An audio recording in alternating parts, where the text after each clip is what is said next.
요한복음 21장 1절부터 13절입니다. 부활주일 새벽 이 아침에 예배 자리에 달려나온 여러분들을 축복합니다. 요한복음 21장 1절로 13절 우리 같이 읽을게요. 시작. 그 후에 예수께서 디베랴 호수에서 또 제자들에게 자기를 나타내셨으니 나타내신 일은 이러하니라. 시몬 베드로와 디두모라 하는 도마와 갈릴리 가나 사람 나다나엘과 세베대의 아들들과 또 다른 제자 둘이 함께 있더니 시몬 베드로가 나는 물고기 잡으러 가노라 하니 그들이 우리도 함께 가겠다 하고 나가서 배에 올랐으나 그날 밤에 아무것도 잡지 못하였더니 날이 새어 갈 때에 예수께서 바닷가에 서셨으나 제자들이 예수이신 줄 알지 못하는지라. 예수께서 이르시되 얘들아 너희에게 고기가 있느냐 대답하되 없나이다. 이르시되 그물을 배 오른편에 던지라. 그리하면 잡으리라 하시니 이에 던졌더니 물고기가 많아 그물을 들 수 없더라. 예수께서 사랑하시는 그 제자가 베드로에게 이르되 주님이시라 하니 시몬 베드로가 벗고 있다가 주님이라 하는 말을 듣고 겉옷을 두른 후에 바다로 뛰어내리더라. 다른 제자들은 육지에서 거리가 불과 한 50칸쯤 되므로 작은 배를 타고 물고기 든 그물을 끌고 와서 육지에 올라보니 숯불이 있는데 그 위에 생선이 놓였고 떡도 있더라. 예수께서 이르시되 지금 잡은 생선을 좀 가져오라 하시니 시몬 베드로가 올라가서 그물을 육지에 끌어올리니 가득이 찬 큰 물고기가 153마리라. 이같이 많으나 그물이 찢어지지 아니하였더라. 예수께서 이르시되 와서 조반을 먹으라 하시니 제자들이 주님이신 줄 아는 고로 당신이 누구냐 감히 묻는 자가 없더라. 예수께서 가셔서 떡을 가져다가 그들에게 주시고 생선도 그와 같이 하시니라. 아멘. 우리 주님 부활의 생명, 부활의 능력, 부활의 복음이 여러분들의 가정과 삶의 일터에 가득하기를 축복합니다. 우리 기독교는 뒤집기의 종교예요. 죽음을 생명으로 뒤집고 약함을 강함으로 뒤집고 실패를 성공으로 뒤집고 작고 초라함을 위대함으로 뒤집는, 패배를 승리로 뒤집는 종교가 우리 기독교죠. 오늘은 죽음이 생명으로 뒤집은 날입니다. 약함이 가정 강함으로 뒤집어진 날이 오늘이죠. 성도의 죽음이 죽음으로 끝나지 않고 부활로 이어지는 것처럼 어쩌면 우리의 실패는 실패로 끝나지 않습니다. 성도의 약함은 약함으로 마감되지 않을 겁니다. 예수님이 부활하셨기 때문이죠. 오늘 부활의 능력을 노래하고 부활의 생명을 선포하는 날이 되기를 축복합니다. 거대한 통나무가 그저 하나의 물살에 둥실둥실 떠내려가는 이유는 죽었기 때문이에요.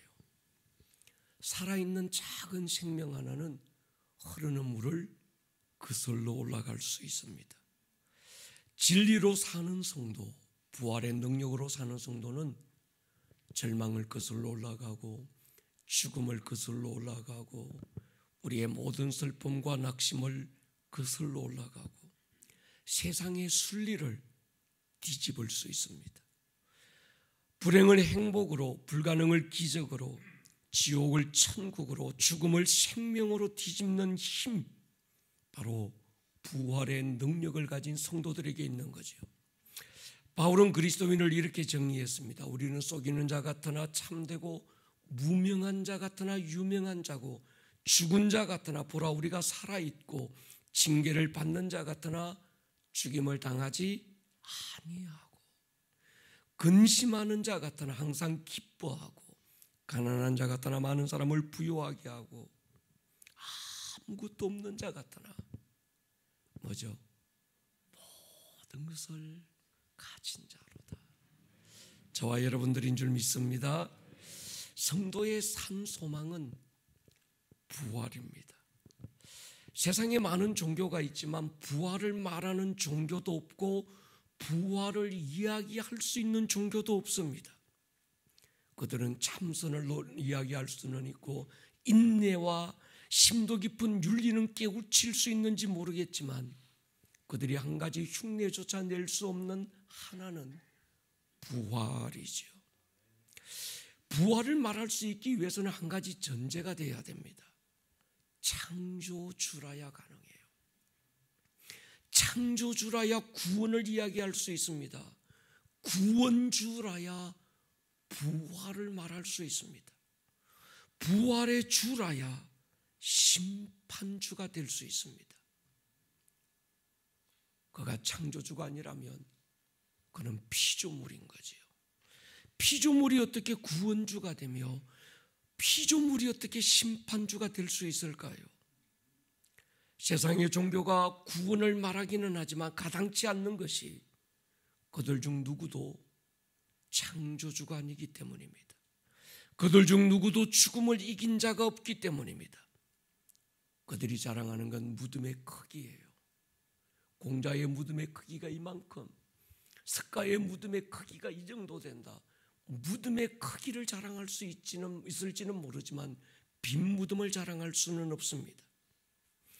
만약에 부활이 없다면, 우리의 마지막이 죽음이라면 인생의 결국이 한 줌 흙이고 재라면 무엇이 자랑이 될 수 있을까요? 혹여 우리 가운데 실패로 가슴치고 통곡하는 분 없습니까? 과거에 얼룩진 상처에 갇혀서 매일 우울하게 사는 분 없습니까? 오늘 현실의 담 앞에서 좌절하고 절망하지는 않습니까? 기억하십시오. 여러분이 아버지라고 부르는 그분이 창조주 하나님입니다. 그분이 구원주고 그분이 심판주고 그분은 부활의 주님입니다. 우리에게는요, 부활의 주님이 계세요. 부활의 능력이 여러분의 것입니다. 실패도 죽음도 마지막이 될 수 없습니다. 우리는 부활을 약속받았고 넘어서 부활의 증거가 있습니다. 오늘도 우리의 부활을 보증하고 계시는 분, 성령님이 계시는 거죠. 십자가는 예수님의 죽음의 증거지만 성령님은 예수님의 부활을 증거하는 영입니다. 십자가는 예수님의 죽음에 대한 확실한 증거예요. 십자가는 예수의 죽음을 누구도 부인할 수 없는 증거가 되게 했습니다. 요한복음 16장에서 예수님께서 어떤 깊은 말씀을 제자들에게 남겨서요, 내가 죽고 아버지께로 간다는 거예요. 이 이야기를 들었던, 예수님의 죽음을 이야기 들었던 제자들은 의안이 벙벙했습니다. 낙심이 됐어요. 그래서 그들 가운데 누구도 왜 가시느냐, 어찌하여 가시느냐, 가지 않으면 안 되시느냐 묻는 자가 없었습니다. 그들의 마음에 낙심을 하시고 주님이 그들에게 이런 말씀을 해요. 내가 아버지께로 가는 것이 너희에게 유익이다. 내가 아버지께로 가지 않으면 보혜사 성령님이 오지 않을 것이다. 그러나 내가 아버지께로 가면 아버지께 구해서 성령을 보내줄 것이다.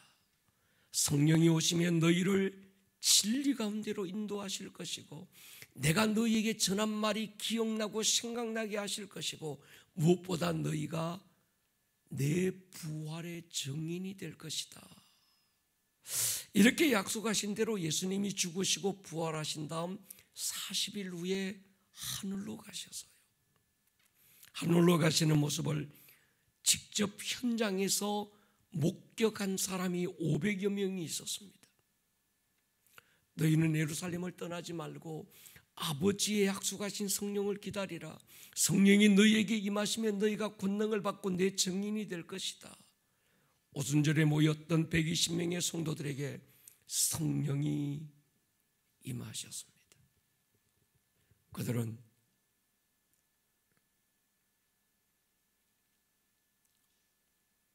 예수님이 부활했다는 사실을 어쩌면 믿지 못해서, 눈으로 보지 못해서, 손으로 만져보지 못해서 예수님의 부활을 믿지 못했었는데, 자기들에게 성령이 임하시면서 예수님이 부활하신 게 진짜구나, 그분이 살아계실 때 내가 아버지께로 가야 성령을 보내줄 것이다, 내가 부활하고 아버지께로 가지 않으면 성령이 오지 않을 것이다, 성령이 오지 않으면 너희에게는 유익이 없다, 내가 아버지께로 가고 아버지께로 가는 것이 너희에게 유익인데 이유는 성령을 보내주실 것이기 때문이다. 어쩌면 그들은 예수님의 부활을 보지 못했지만 성령이 그들 안에 임하는 것을 부인할 수 없는 증거를 가지면서 예수님이 부활하신 사실을 믿을 수밖에 없었습니다. 십자가 앞에 위축되어 움츠렸던 제자들이 거침없이 세상으로 달려나가기 시작했습니다. 그리고 그들의 입에서는 예수님의 부활의 복음이 선포되기 시작했습니다. 그들의 영이 살아서 방언으로 기도하기 시작했고, 그들 앞에서 귀신들이 떠나가기 시작했습니다. 안전뱅이가 일어났고 죽은 자들이 그들의 믿음의 선포에 살아나는 증거를 보았습니다. 사람들은요, 성탄절을 통해서 예수님이 세상에 오신 사실을 부인하지 않아요. AD와 BC가 나누어진 그 인류 역사, 거대하게 흘러가는 하나의 역사의 물꼬가 반으로 쪼개지면서 그 AD와 BC가 나누어지는 Before Christ라고 하는 어떤 나누어지는 그 사건을 통해서 예수님이 세상에 오셨구나, 그분이 역사적인 존재구나 부인할 수 없습니다. 그리고 청십자가, 녹십자가, 여러 가지 십자가를 보면서 그들은 예수님의 죽음도 부인할 수 없어요. 세상이 믿지 못하는 건 예수님의 부활이지요. 우리는 예수님의 죽음을 믿는 자들을 넘어서 예수님의 부활을 믿는 자들입니다. 예수님의 죽음은요, 우리만 믿는 게 아닙니다. 세상 사람들도 예수님의 죽음을 믿어요. 십자가 보면서 저 십자가가 사형 도구였는데 그 십자가 위에 예수님이 달려 죽으셨구나, 그들도 믿어요. 그러나 만약에 십자가를 믿지만 예수님이 부활하셨다는 사실을 믿지 못한다면 십자가의 믿음은 아무 의미가 없습니다. 생각해 보세요. 우리들 가운데 많은 아직 내 주변에서 믿지 않는 그런 분들, 그들이 예수님의 십자가, 예수님이 죽으셨구나, 예수님의 죽음을 믿는 걸 뛰어넘어서 예수님의 부활의 사실을 믿는다면 그들은 천국을 부인할 수 없을 것입니다. 영생을 부인할 수 없을 거예요. 예수님도 자신을 정의하시기를 나는 부활이요 진리요 생명이라고 정의하는 겁니다. 예수님은 자신을 나는 죽음이라고 정의하지 않았습니다. 바울도 우리의 믿음에 대하여 만약에 너희들에게 부활이 없다면 믿음도 헛되고 전도도 헛되고 믿는 자들이 세상에서 가장 초라하고 불쌍한 자가 된다는 거예요. 여러분, 우리는 예수 부활의 증거가 있습니다. 나의 부활의 증거를 가졌습니다. 그것은 또 다른 어떤 흔적이 아니라 성령께서 우리 안에 오셔서 예수의 부활을 증거하고 저와 여러분들의 부활을 증거하고 있는 줄로 믿습니다. 여러분 성령 받았습니까? 방언을 말하고 있습니까? 성령의 감동을 받아서 이 새벽 그 주님 앞에 예배하고 있습니까? 이 믿음은 성령께서 우리를 만지고 계신다는 증거예요. 성령께서 우리 안에 오셔서 우리의 부활에 대한 증거를 주고 계시는 겁니다. 성령이 임하셨다는 건 예수님이 아버지께로 가셨다는 증거고, 아버지께로 가셔야 아버지께 구해서 성령을 보내준다고 그랬습니다. 당신이 가지 않으면 성령을 보내주지 않는다는 거예요. 요한복음 16장 7절 보세요. 그러나 내가 너희에게 실상을 말하노니 내가 떠나가는 것이 너희에게 유익이다. 내가 떠나가지 않으면 보혜사가 너희에게로 오시지 않는다. 가면 내가 그를 너희에게 보내줄 거다. 성령이 오셨다는 건 그분이 아버지께로 가셨다는 증거고, 그분이 아버지께로 가셨다는 것은 그분이 부활하셨다는 증거인 줄로 믿습니다. 그분이 아버지께로 가지 않으셨다면 우리에게 성령이 임할 수가 없어요. 그분이 아버지께로 가지 않으셨다면 초대교회 120명의 성도들에게 성령이 임해서 사도행전 2장에 그들이 막 이런 역사가 있었다, 사도행전 3장 4장 모든 인류 역사 2000년 동안 일어났던 거대한 성령의 역사는 불가능했을 겁니다. 성령은 예수님의 부활의 증인인 줄 믿습니다. 성령 받은 성도는 예수 부활의 증인들이에요. 여러분, 증인 법정 용어죠. 법정 용어에서 증인은 사건의 현장에 있었던 경험을 가진 자예요. 누가 얘기하더라야, 누가 가더라야 뭐 이게 아니고 내 눈으로 보았고 손으로 만져보았고 누구도 부인할 수 없는 그 현장에 내가 경험했다는 거예요. 그래서 자신의 목숨을 내어놓고도 보증할 수 있는 증거를 가진 자가 증인입니다. 여러분, 성령 받았다는 건 성령 운동한다는 얘기를 뛰어넘어야 합니다. 내가 성령 받았다, 막 은사 운동한다, 이거 뛰어넘어야 돼요. 내가 성령을 받았다, 방언을 말했다, 이건 뛰어넘는 거예요. 성령을 받았다는 건 예수님이 부활하셨다는 거예요. 그리고 나의 부활을 그 성령께서 내 안에서 보증하고 계시는 거예요. 할렐루야. 여러분, 부활의 증거를 가지기를 축복합니다. 그 자라야 순리를 진리로 이길 수 있습니다.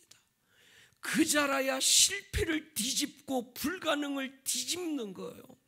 오늘 이 부활의 아침에 그 부활의 능력, 뒤집는 능력이 여러분에게 임하기를 축원합니다.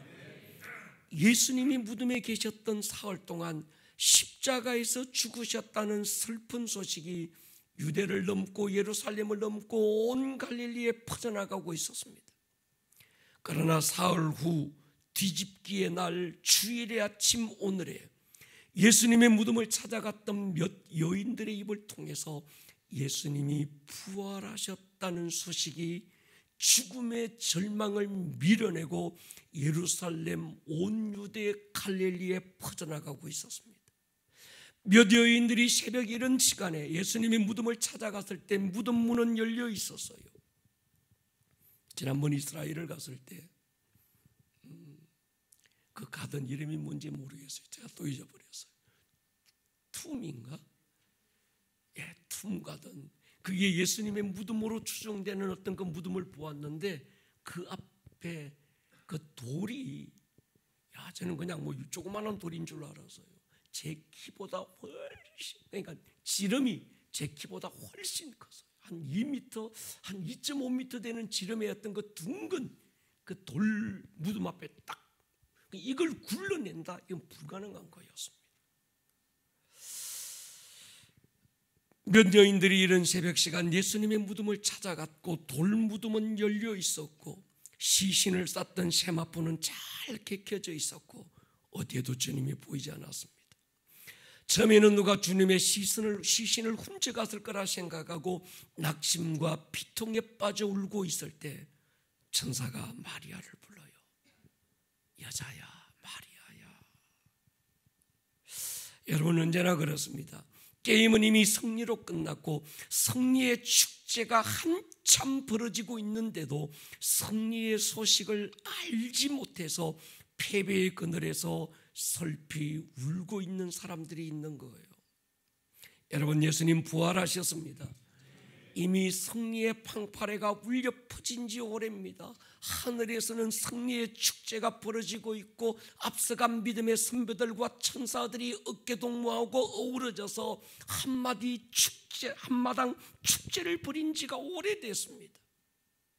그런데 우리는 아직도 예수님 부활하지 않고 무덤에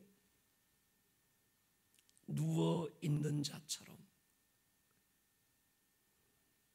낙심하고 절망하고 사람들의 말 한마디에 마음 무너지고 마치 세상 전부가 없어진 것처럼.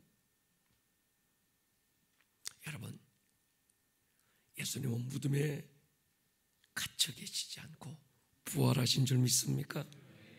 눈에 눈물 닦고 일어서시기를 축복합니다. 마리아를 부르실 때 생략된 어감이 있는 것이 느껴졌어요. 막 슬퍼 비통에 빠져서 시신까지도 잃어버린 주님의 시신을 좀 더 잘 어떻게 이렇게 해드리지 못한 것에 대한 막 그 서러움에 막 울고 있는 마리아, 뒤에서 불러서요, 마리아야. 죄기엔 한마디가 더 들려와서요, 뚝. 마리아, 뚝. 울고 있는 마리아 뒤에 한 천사가 서 있어요. 마리아가 천사인 줄 모르고 소리쳤습니다. 혹시 우리 주님을 못 보셨습니까? 만약에 당신이 어디로 옮겼다면 나에게 알려주십시오. 천사가 말하지요. 그분은 다시 살아나셨다. 당신들을 갈릴리로 오라고 부르셨다. 그리고 그분이 먼저 갈릴리에 가서 당신들을 기다리겠다고 하셨다고 해라. 갈릴리에서 만나자 이미 죽으시기 전에 제자들에게 수차례나 당부하신 말씀이어서요. 마태복음 26장 보십시오. 그러나 내가 살아난 후에 너희보다 먼저 갈릴리로 갈 거야. 제자들은 잊어버린 거예요. 부활의 아침에 생각해 봤습니다. 왜 갈릴리였을까? 성전이 있던 예루살렘이라면 이해가 됩니다. 주님의 고향 마을인 베들레헴이라면 이해가 되고 많은 추억을 함께 남겼던 나사렛이라면 또 이해가 됩니다. 왜 하필 갈릴리였을까? 갈릴리는 이스라엘 북쪽에 위치한 아름다운 어촌입니다. 부활하신 주님은 원수를 갚기 위해 빌라도나 대제사장들을 찾아가지 않았습니다. 수많은 군중들을 모아서 부활하신 자신의 모습을 보여주고 짱, 야 내가 다시 살아났어, 야 니들 이젠 각오해야 돼요, 그러지도 않았어요. 피땀 흘리며 기도하셨던 겟세마네 동산을 오르지도 않았고 하늘 광채로 빛났던 그 영광의 변화산을 오르지도 않았습니다. 주님은 갈릴리로 가신, 그리고 그곳에서 제자들을 기다리겠다는 겁니다. 이유가 뭘까요? 여러분, 지금 제자들은 극한 슬픔에 빠졌어요. 로마를 정복하고 하나님 나라를 다시 세우실 때 나도 한 자리 오른쪽 왼쪽 앉아서 나도 주님과 함께 이 세상 한번 폼나게 살아봐야지 야망이 산산조각나고 말았습니다. 웬만하면 주님이 하셨던 약속 믿고 사흘쯤은 기다렸을 법도 한데 그들은 그 사흘마저 의미가 없을 정도로 낙심한 채 흩어지고 말았어요. 인생의 깊은 밤 주님은 그들을 빛으로 찾아오셨습니다. 성도의 절망의 순간은 부활의 주님 찾아오는 순간인 줄로 믿습니다. 성도의 좌절의 장소는 부활의 주님이 손 내미는 자리죠. 나를 만져봐. 보고서라도 믿는 자가 되어다오. 예수님은 절망의 땅을 희망의 땅으로 바꾸기 위해서 그곳으로 제자들보다 앞서갔습니다. 쓰러지고 넘어진 제자들 다시 일으켜 세우기 위해서 갈릴리로 먼저 가셔서 그들을 기다리고 계셨어요. 굳이 갈릴리여야 했던 이유, 또 하나의 이유가 있다면 아마 갈릴리는 주님과 제자의 첫사랑의 추억이 있던 자리였을 겁니다. 11 제자들 모두 이 갈릴리에서 만났습니다. 갈릴리 모든 동네 골목마다 주님과 제자들이 추억이 가득했던 거죠. 이곳에서 복음을 전했고 약한 것과 병을 고쳤습니다. 어둠에 매여 고통받던 거라사 귀신 들린 자 풀어서 자유케 하신 곳도 이곳입니다. 오병이어 벳세다 추억도 이곳이고 팔복과 산상수훈의 놀라운 복음을 전해주고 가르친 곳도 갈릴리의 어느 야산 언덕이었습니다. 주님은 이 바다를 걸어서 풍랑을 만나 죽게 된 제자들을 구원해 주기도 했습니다. 갈릴리는 첫사랑이 회복되는 것이죠. 갈릴리는 다시 일어서는 것이고 버렸던 부르심의 자리로 다시 달려가는 곳이고 흩어진 공동체를 일으키는 곳인 줄 믿습니다. 그 현장에서 주님은 베드로를 찾아와서 물어요. 네가 나를 이 사람들보다 더 사랑하냐? 이뤄진 첫사랑을 다시 일으키시는, 내 양을 먹이고 치라 놓아버렸던 사명을 다시 움켜쥐고 십자가를 지게 하신 거죠. 이 부활의 새벽에 예수님 부활했구나 이게 아니고 우리 가운데 첫사랑의 감격과 기쁨을 잃어버렸다면, 부르심을 놓쳐버리고 빈손으로 쫓기며 살고 있다면 우리는 이 새벽 갈릴리로 다시 가시기를 주님의 이름으로 축원합니다. 구원을 넘어 부르심으로 가야 되고 성공을 넘어 섬김의 땅으로 가셔야 합니다. 여러분, 주님은 제자들 앞서 갈릴리로 가셔서 불을 피워놓고 고기를 준비하고 제자들을 위해서 바베큐를 준비하고 계셨어요. 생각해 봤습니다. 주님은 언제 그 갈릴리로 가 계셨을까? 제 생각이에요. 아마 부활하신 새벽 주님이 눈 뜨자마자 제일 먼저 이곳으로 달려오셨을 거라는 생각이 들었습니다. 그렇다면 밤새 그 제자들이 이곳에 달려오기를 기다렸을 거예요. 어쩌면 주님은 그곳에서 그물 던지고 있는 제자들의 모습을 보고 계셨을 겁니다. 꿈도 웃음도 잃은 허기진 그들의 마음을 주님은 안타까이 보고 계셨을 거예요. 그물을 던지고 있지만 삶의 모든 의욕조차 다 잃어버린, 삶에 지친 불안과 두려움에 매여 있는 제자들 안타까이 바라보고 계셨을 겁니다. 차근한 마음으로 그들 한 사람 한 사람을 바라보고 계신 주님, 아픈 마음으로 제자들 그들의 마음을 아마 멀리서라도 만지고 계셨을 거예요. 부활하신 주님은 오늘도 우리를 보고 계시거든요. 주님은 오래전에 부활하셨고 성령까지 보내주셔서 예수님의 부활의 확실한 증거를 주셨는데, 이 사실을 모르고 있는 제자들처럼 때로는 불안하고 때로는 두려워하고 때로는 낙심하고 보이지 않는 내일, 장담되지 않는 내일 때문에 오늘 여전히 가슴 썰어안고 눈물 흘리며 살고 있는 우리를 주님은 보고 계시는 거죠. 그리고 실패와 상처에 갇혀 미래를 잃어버린 여러분을 응원하고 계시는 거예요. 밤새 제자들을 기다리고 계셨던 주님, 제자들에게 던진 한마디가 있습니다. 너희에게 고기가 있느냐? 없는데요. 그물을 배 오른편에 던져라. 153 153마리.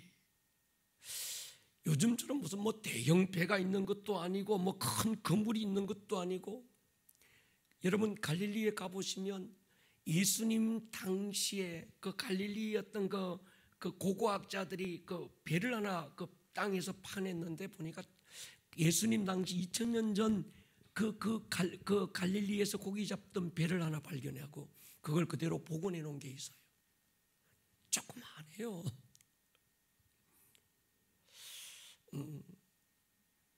작은 목선의 투망보다 작은 그물이 고작입니다. 그 작은 그물 안으로 모여든 153마리의 고기, 엄청난 수확인 거죠. 만약에 그날 제자들의 그물이 빈 그물이 아니었다면, 그들의 배가 빈 배가 아니었다면 이런 은혜를 경험하지 못했을 것이 분명합니다. 빈 배라도 초라하지 않고 빈 그물이라도 서글프지 않았던 건 부활의 주님을 만났기 때문입니다. 여러분, 부활의 주님을 만나면 오늘 내 인생이 초라하지 않는 거예요. 동의하십니까? 빈 그물 주가 채우실 줄로 믿습니다. 그렇게 나름 열심히 그물 던지고 또 던졌는데 남겨진 게 아무것도 없는 빈 그물, 돌아보니 인생이 빈배처럼 쓸쓸하고 허무하다면 우리는 부활의 주님을 만나셔야 돼요. 제가 오늘 이 부활의 주님을 묵상하면서 참 다행이다 싶은 게 있어서요. 부활하신 예수님이 제자들을 만나러 갈릴리로 먼저 달려오셨습니다. 십자가로 승리하고 원수의 머리 밟고 아가리 찢고 당장 이곳으로 달려오신 주님. 근데 그 주님의 모습은 제가 생각했던 모습이 아니었어요. 그런 주님이라면 죽음을 이기고 마귀의 머리를 밟고 사망의 권세 완전히 깨버린 그 부활의 주님이라면 천군 천사 덜러리하고 계승장군처럼 구름 타고 갈릴리로 달려오셔야 분위기가 어울릴 것 같은 거예요.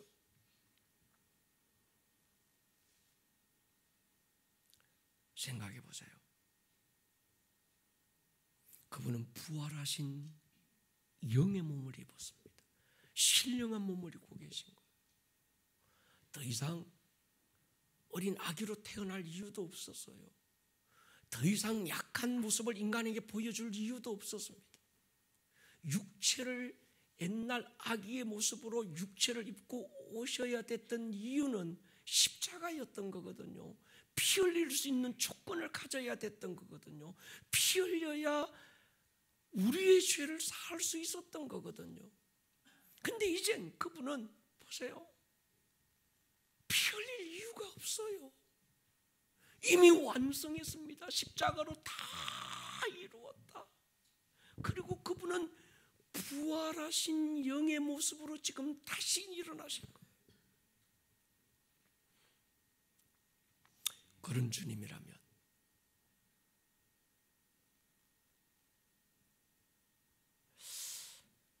그런데 예수님이 전혀 그런 분위기가 아니라는 것이 너무 다행스러운 거예요. 제 입장에서 숯불을 피워놓고 떡과 생선 노릇노릇하게 아주 구워놓고 제자들이 방금 잡은 싱싱한 물고기 몇 마리쯤 더 가지고 오라고 말씀하시면서 하시는 말씀이 뭔지 아세요? 배고프제? 춥제? 이리 온나? 애썼대? 밥 먹자. 주님의 이런 인간적인 모습이 제 가슴에 긴 여운으로 남았습니다.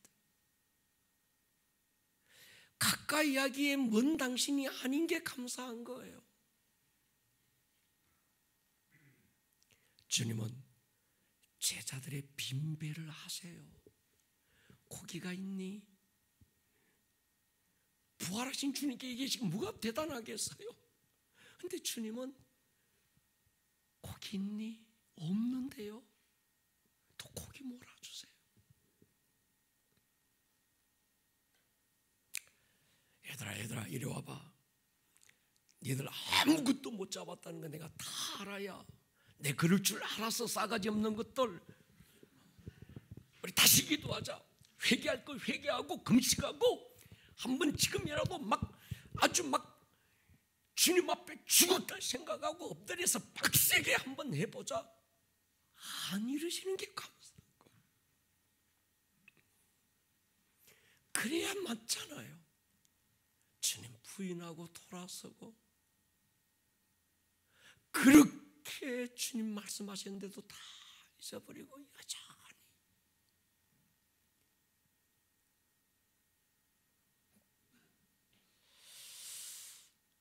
하고 싶은 말씀들이 얼마나 많으셨을까? 얼마나 실망하고 마음이 무너지셨을까? 그런데도 모든 말들 마음에 묻어두고 손수 아침밥상 차려놓으시고 그들을 위로해요. 여러분, 영적인 문제가 육의 문제보다 앞서는 게 사실입니다. 근데 진짜 영적 고수는요, 그 사람의 연약함을 만져줄 줄 알아요. 아멘입니까? 영적으로 살아야지 말이야. 믿음, 기도, 막 공중부양하고 축지법 쓰고 막 아니에요. 정말 고수는요, 영적 깊이 있는 사람은요 그러지 않습니다. 넘어질 수밖에 없는 이유, 그 사람 안에 있는 남겨져 있는 연약함들. 기도하면 기도야. 그건 아직은 얕아서 그런 거예요.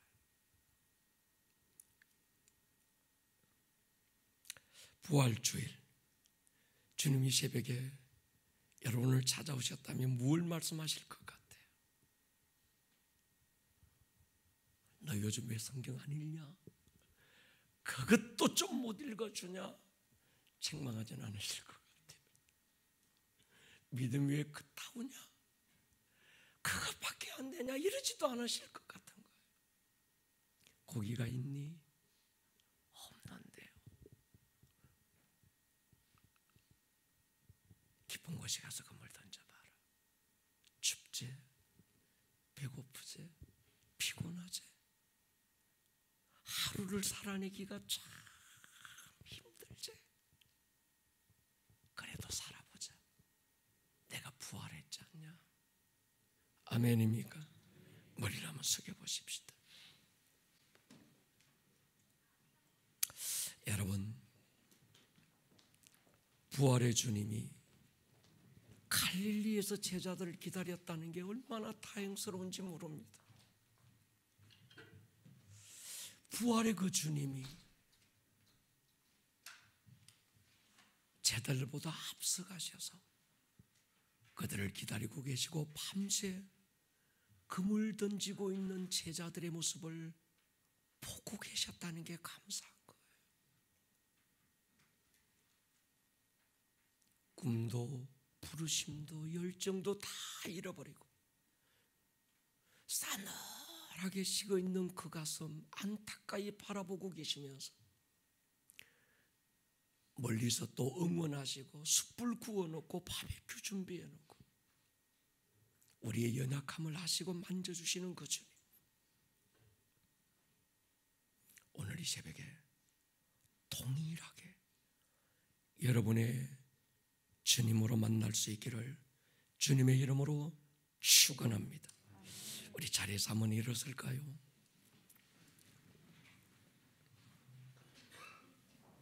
여러분, 아직 주님이 무덤에 누워 있는 자처럼 절망 속에 그저 그물 하나 들고, 여러분 그러면 안 됩니다. 우리 주님 부활하셨습니다. 할렐루야. 그 주님 오늘 우리의 삶 가운데 직접 찾아오셔서 부활의 능력, 성령의 권능으로 우리에게 하늘의 권능 다운로드 시켜주고 있는 줄로 믿습니다. 그 주님을 우리 한번 찬양하며 기도하고 나가기 원합니다.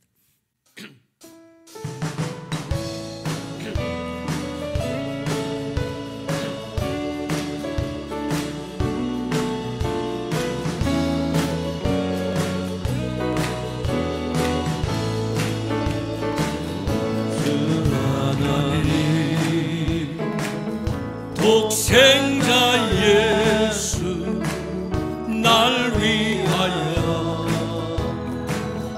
오시었네. 내 모든 죄 용서하시고 죽음에서 부활하신 나의 구세주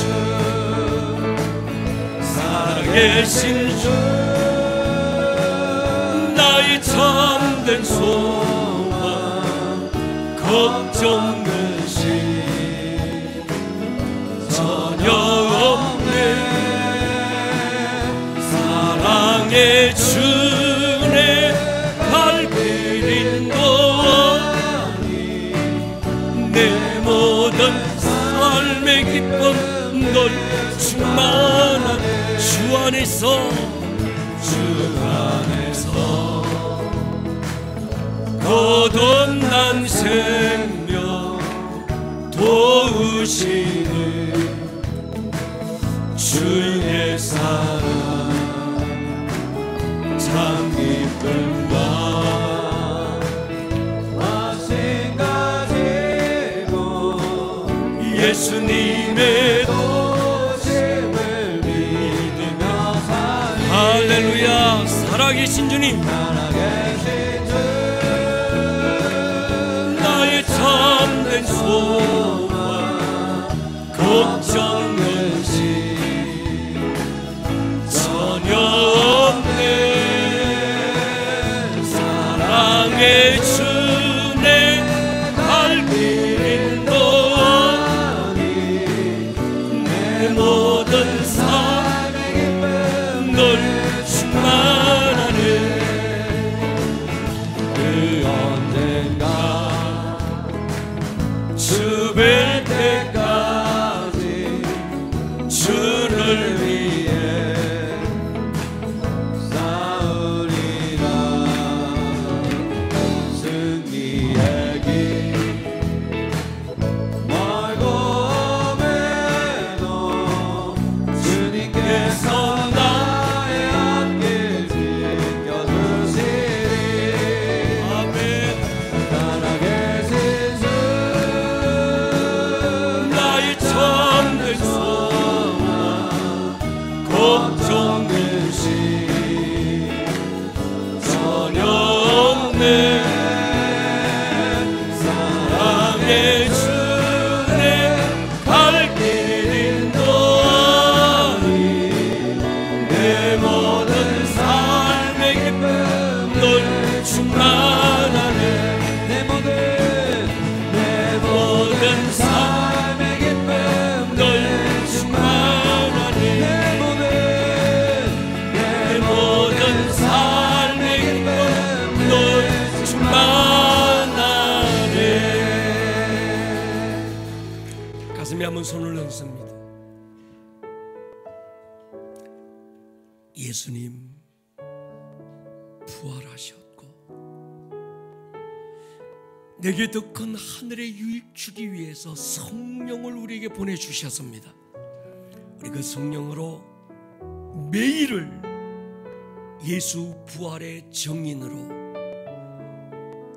하늘 정인으로 살기를 기도합니다.